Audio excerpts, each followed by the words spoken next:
আমি Fayaz, varsity student. নিজের পছন্দের কাজ বলতে গেমিং, বন্ধুর সাথে আড্ডা এবং বাইক নিয়ে ঘোরাঘুরিকেই বুঝি। আর বাপের হোটেলে খাই এবং সারাদিন এভাবেই আমার দিন কেটে যায়। আর হ্যাঁ, আর পাঁচটা ছেলের মতো আমি একটি মেয়েকে ভালোবাসি, সে ঐশী।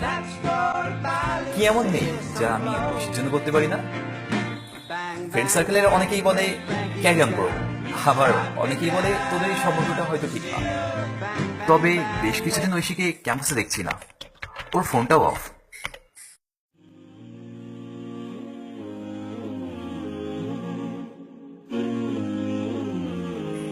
ঐশীকে দেখলাম একটি অপরিচিত ছেলের সাথে। আমি জিজ্ঞেস করলাম উনি কে, বাট অ্যান্সার তো দূরে থাক, ঐশী আমাকে চিনতেই পারলো না। ও হয়তো আমার দেওয়ার আংটির কথাও ভুলে গেছে। আর আংটির কথা বলতেই ও বলল, তোমার আংটি, এই নাও।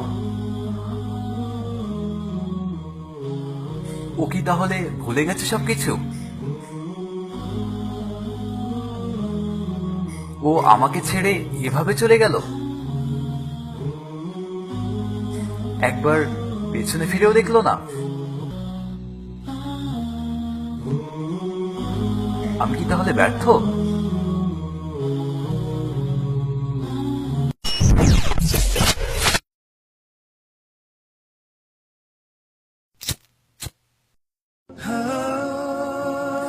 সিগারেট আজ আমার জীবনে প্রথম। সিগারেটের প্রতিটি টানে আজ ঐশী কথাই মনে পড়ছে। কি এমন ছিল না যেটা আমি ওর জন্য করতে পারিনি?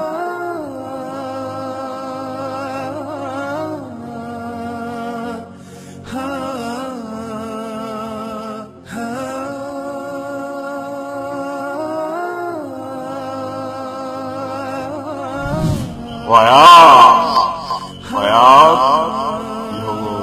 ঐশী চলে গেছে তোর জীবন থেকে? 5 বছরের রিলেশন, কত ভালোবাসা তুই ওকে, ওর তোকে ছেড়ে চলে গেল শেষ পর্যন্ত।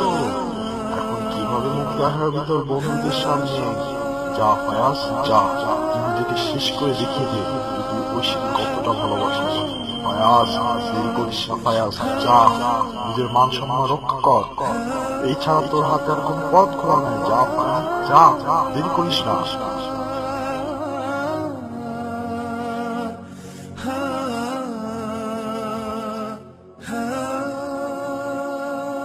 চিন্তা ভাবনা করছিস কেন ফয়াজ? তুই অত্যন্ত করে নিজেকে শেষ করে দে, লাভ দে এখান থেকে।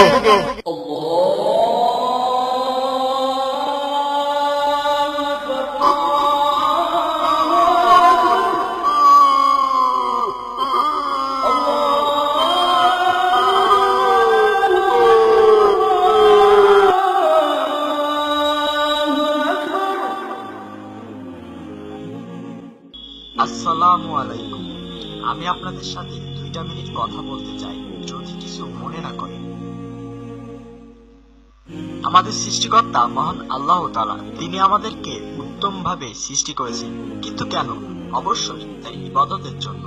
তাই আমাদের উচিত তার ইবাদত করা। সালাত হচ্ছে ইবাদতের সবচেয়ে বড় মাধ্যম। দেখুন, মসজিদে কি সুন্দর আজান হচ্ছে এবং আজানের মাধ্যমে আমাদের ডাকা হচ্ছে সালাতের জন্য। চলুন ভাই, আমরা সালাত আদায় করে নিই। আল্লাহ তাআলা বলেন, নিশ্চয় সালাত মানুষকে অশ্লীল এবং অসৎ কাজ থেকে বিরত রাখে। এটা আমি কি করছি? নিজের জীবন কখনো অন্যের জীবনে পরিপূরক হতে পারে না, কারণ জীবন তো একটাই।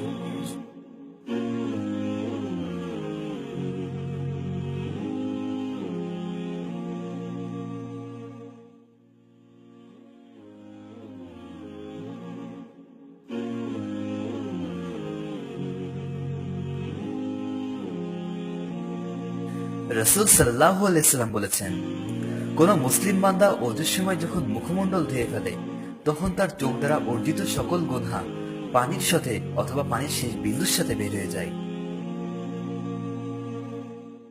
যখন সে 2 হাত ধৌত করে, তখন তার 2 হাতের স্পর্শের মাধ্যমে অর্জিত সকল গুনাহ পানির সাথে অথবা পানির শেষ বিন্দুর সাথে বের হয়ে যায়। অতঃপর যখন সে তার পা দুইখানা ধৌত করে, তখন তার দু পা দিয়ে অর্জিত সকল গুনাহ পানির সাথে অথবা পানির সেই বিন্দুর সাথে বের হয়ে যায়। এভাবে সে যাবতীয় গুনাহ থেকে মুক্ত হয়ে যায়। রাসূল সাল্লাল্লাহু আলাইহি ওয়াসাল্লাম আরো বলেছেন, তোমাদের মধ্যেকার কেউ যদি উত্তম রূপে ওযু করার পর কালিমা তাইয়্যিবা পাঠ করে, তাহলে তার জন্য জান্নাতের 8টি দরজা খুলে দেওয়া হয়। সে ইচ্ছা করলে এর যে কোনো একটি দরজা দিয়ে জান্নাতে প্রবেশ করতে পারবে।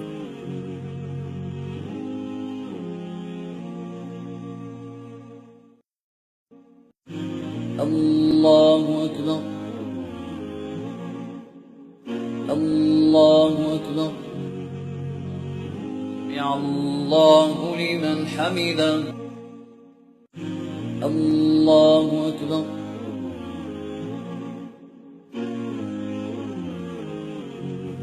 السلام عليكم ورحمة الله السلام عليكم ورحمة الله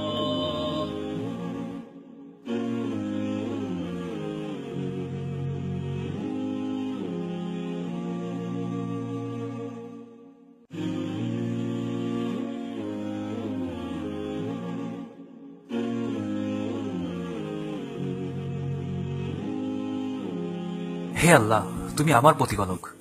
তুমি আমাকে সৃষ্টি করেছো তোমার ইবাদত করার জন্য, কিন্তু আমি তোমার আদেশ নিষেধ না মেনে অনেক পাপে লিপ্ত হয়েছি। আমি জানি না যে কিভাবে মাপ চাইলে তুমি আমাকে ক্ষমা করবে, তবে আমি জানি তুমি ক্ষমাশীল এবং দয়ালু। আমার গুনাহগুলোকে মাফ করে আমাকে নেককার বান্দা হওয়ার তৌফিক দান করো, আমিন। রাসূল সাল্লাল্লাহু আলাইহি ওয়াসাল্লাম বলেছেন, যখন বান্দা গুনাহ স্বীকার করে এবং অনুতপ্ত হয়ে তওবা করে ক্ষমা চায়, আল্লাহ তার তওবা কবুল করেন এবং তাকে ক্ষমা করে দেন।